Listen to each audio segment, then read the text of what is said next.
Lijep pozdrav svima i dobrodošli na današnju temu rast poduzeća, razvojne faze i potrebe za financiranje. Danas počinjemo priču o našem poduzetničkom kapitalu. Poduzetnički kapital je svaki onaj kapital koji poduzetnici, budući poduzetnici ili trenutni poduzetnici stavljaju u poduzeće. Naziva se još i pothvatnim i rizičnim kapitalom. Vrlo često kao izvore tog pothvatnog ili rizičnog kapitala uzimamo razne investitore koji se nalaze na tržištu, od neformalnih pa sve do onih formalnih investitora, i o tome ćemo pričati u ovim nadolazećim temama. Neki od glavnih investitora u gotovo svim fazama razvoja poduzeća su upravo poslovni anđeli, individualni investitori i venture capital i private equity fondovi, odnosno fondovi privatnog i rizičnog kapitala, odnosno pothvatnog i rizičnog kapitala. Ponekad mladi poduzetnici uspiju namaknuti dovoljno sredstava kroz samo zaduživanje kroz formalne financijske posrednike, ali ponekad biti će potreba dosta velika da bi se financiralo kroz neke eksterne izvore financiranja. Na slajdu ispred vas nalaze se razvojne faze poduzeća i potrebe za financiranjem. Ja ću pratiti sada ovu sliku dolje kako bismo mogli zajedno proći kroz nju. U onom trenutku kada poduzeće startate, tada ste u određenoj eksperimentalnoj fazi. Još uvijek ne postoji dokazan koncept, još uvijek nemate prihod od prodaje, još uvijek nemate veliku bazu kupaca i dobavljača. Zašto su nam kupci i dobavljači toliko bitni? Jer oni čine vaš biznis. Od dobavljača nabavljate robu, od kupaca kupcima prodajete tu robu kada ju transformirate kroz svoje poduzeće, odnosno prodajete gotov proizvod ili uslugu u konačnici. U eksperimentalnoj fazi poduzeća najčešće ćete se financirati kroz onaj 3F. Ja sam ovdje bila korektna pa sam napisala samo prijatelji i obitelj, ali u toj fazi imamo 3F-a, ne samo friends i family, nego vrlo često se kaže da imamo tu i fools, one malo luđe investitore koji su toliko, kojima se vaš projekt toliko svidio, vaše poduzeće, ideja toliko svidjela da jednostavno moraju ući to i neovisno o tome znaju li, hoćete li uspjeti, imate li ikakve projekcije, spremni su dati vam novac. U toj eksperimentalnoj fazi, odnosno i početnoj fazi vašeg poduzeća, možete se financirati raznim nepovratnim sredstvima ili subvencijama. Tu u cijelu priču ulaze i posebni individualni investitori koji su poslovni anđeli, bogati pojedinci koji imaju prethodno razvijeno poduzetničko iskustvo, koji imaju jako veliku mrežu poslovnih partnera, poslovnih poznanika, dobro razumiju ekonomske cikluse i spremni su investirati svoj novac, vrijeme i motivirani su da vam pomognu. Razlika između eksperimentalne i početne faze je što u eksperimentalnoj fazi najčešće ćete doći do jednog trenutka kada ćete htjeti odustati. Oni poduzetnici početnici koji uspiju preletiti tu fazu kroz snažnu intrinzičnu motivaciju, kroz praćenje svega onoga što se događa u vašem ekonomskom okruženju i nastave i uđu u pravu početnu fazu poduzeća, ti poduzetnici imaju potencijal ostvariti svoje prve prihode od prodaje i početi zarađivati na tržištu.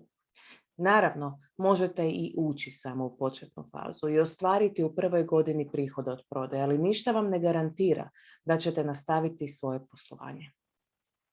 Kada poduzeće raste, kada je na tržištu malo duže od 3 ili 42 mjeseca, to više nije startup. To su već mala, srednja, ekspandirana poduzeća. Faza ekspanzije je ona faza u kojoj ostvarujete rapidnije prihode od prodaje i relativno brzo širite svoj biznis.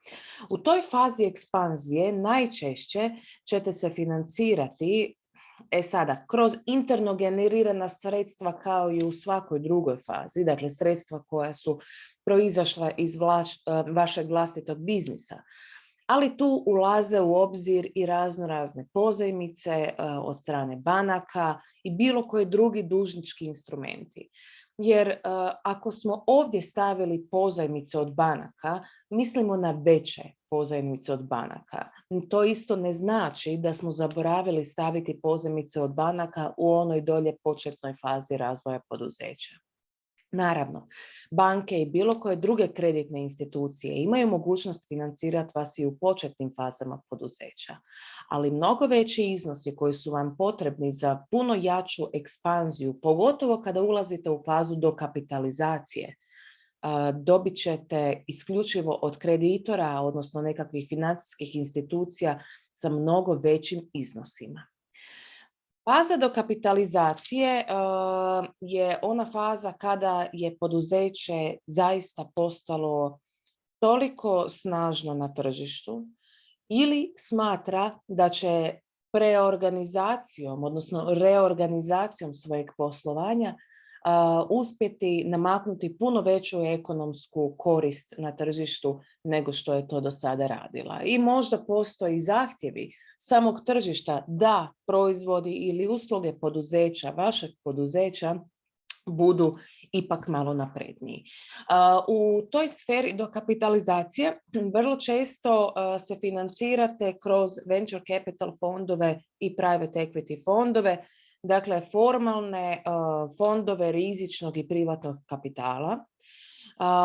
Kada poduzeće naraste i preraste, čak i tu fazu dokapitalizacije i nastavilo je svoje poslovanje, ući će poduzeće u jednu buyout, najčešće buyout fazu.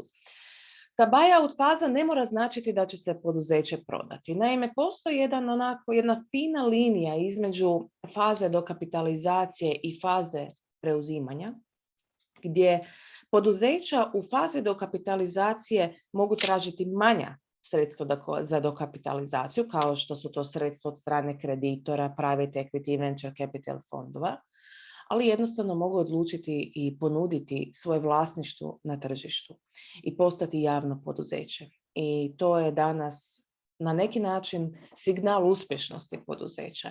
U onom trenutku kada poduzeće izlazi u javnost, postaje dioničko društvo, odnosno public company, u tom trenutku poduzeće svima daje do znanja da je dovoljno snažno, da ima jako dobre planove za budućnost, da se ne boji prikazivati sve svoje planove javnosti i da je spremno podijeliti svoju vlasničku strukturu sa novim dionicima na tržištu. To se zove inicijalna javna ponuda. Naravno, postoji ih više vrsta, mi ćemo sve to kroz naša nadolazeća predavanja proći. Dakle, kada govorimo generalno o tržištu duga i kapitala za poduzetnike, postoji cijeli niz različitih opcija na raspolaganju. Od toga da se vrlo često i najčešće i najbolje je nekako financirati se vlastitim sredstvima, ali ukoliko niste u mogućnosti financirati se vlastitim sredstvima, tada na raspolaganju imate pozajmice. Osim pozajmica koje možete uzimati od drugih poduzeća ili dakle fizičkih osoba, ali morate ih vratiti u određenom trenutku kroz poduzeće, imate opciju također financirati se i kroz kredite. Najčešće trgovačke kredite i to vidjet ćete u nadolazećim predavanjima. To su oni krediti ili za obrtni kapital, ili za razvoj novog proizvoda, ili za zaposlenje, odnosno ulaganje u zaposlenike i sl. Naravno, tu postoji još opcije leasinga i faktoringa. I u ovom dijelu voljela bi se ipak malo više osvrnuti na leasing i faktoring, s obzirom da ih kasnije toliko ne spominjemo. Naime, leasing s jedne strane je također tip financiranja malog i srednjeg poduzetništva, ne toliko mikropoduzetništva, ali možete koristiti leasing za svoje poslovanje. Naime, leasing je jedno od najatraktivnijih financijskih instrumenata koji je dostupan malom i srednjem poduzetništvu. I uglavnom to rade specijalizirane leasing kuće ili podružnice banaka. Zašto bi poduzeće biralo leasing? Leasing znači najam. Može biti operativni ili financijski. Ali zašto uzimati nešto u poduzeću u najam, odnosno financirati se kroz najam? Što bi to značilo za poduzeće? Pa nećete kupovati sredstva, nećete kupovati opremu, nećete kupovati strojeve, nego ćete strojeve ili bilo koju drugu opremu, možda automobile u poduzeću unajmiti. I to je dosta interesantno zato što postoje dobre financijske koristi od toga. Naime, poduzeća koja uzimaju na leasing uglavnom imaju jednu poreznu prednost, a te porezne prednosti ipak će varirati ovisno o opremi koja se daje na leasing, o troškovima i vremenskom oblikovanju ciklusa financijske godine za poduzeće. Leasing također omogućuje poduzeću da zadrži gotovinu i ne potroši ju na određenu imovinu koja je potrebna za poslovanje, već da korištenje imovine ograniči na nove investicije. Jednako tako, leasing je interesantan jer omogućuje da poduzeće češće obnavlja opremu na dosta troškovno učinkovit način. Ono što je dobro kod leasinga da ne postoji nešto što je vlasništvo poduzeća, dakle nemate u vlasništvu poduzeća određenu imovinu i opremu, ne morate voditi računa o amortizaciji, ali s druge strane u plaćanja troškovni izdaci, odnosno plaćanja koje imate prema leasing kući, upravo za iznos leasinga određene opreme koju koristite, umanjuju i dalje oporezivu dobit. Ono što je super kod leasinga, da vam leasing gotovo uvijek omogućuje onaj sustav staro za novo i omogućuje vam držanje te otvorene kreditne linije prema banci. Za razliku od leasinga postoji i faktoring. Faktoring je tipičan oblik kratkoročnog financiranja koji funkcionira po principu otkupa nenaplaćenih, odnosno nedospjelih potraživanja. Pri čemu vam se uvijek otkupljuju potraživanja koje u pravilu imaju rok dospijeća do 120 dana. To je u pravilu posao financiranja robnih potraživanja, izvoznog i uvoznog posla preko faktoringa kao posebne organizacije koji vama kao poduzeću osigurava naplatu i pomaže vam da lakše prođete kroz upravljate potraživanjima, odnosno prođete kroz upravljanje potraživanjima. Faktoring je i osiguranje kredita koji znači da dodjelom potraživanja od kupaca koje poduzeće zapravo prodaje faktoru s regresom mjenice ili bez njega i ovisno o vrsti ugovorenog aranžmana. Sve veća o ovom faktoringu se sve više govori u posljednje vrijeme jer sve veće banke u Hrvatskoj imaju ponudu faktoringa. Dakle, fakturiranjem potraživanja poduzeće je naravno izloženo riziku hoće li ga ikada naplatiti. Iz čega vam se uvijek mogu izvoditi različite računice, možete odrediti je li trošak naplate u smislu proteka vremena i stopi povrata ulaganja u potraživanje od kupaca adekvatan. Dakle, faktoring je vrlo čest i ono što biste trebali tu zapamtiti da faktoriranjem poduzeće rješava probleme oko naplate, smanjuje troškove provođenja naplate, smanjuje troškove dolaska do likvidnih sredstava za financiranje. Tako da Ima naravno faktoring i svoje negativne strane, jer vrlo teško ćete fakturiranjem, odnosno fakturirati rizično naplativa potraživanja, ali postoji i jedna negativna strana, a to je cijena prodaje takvog potraživanja koja će u tom slučaju biti prilično niska.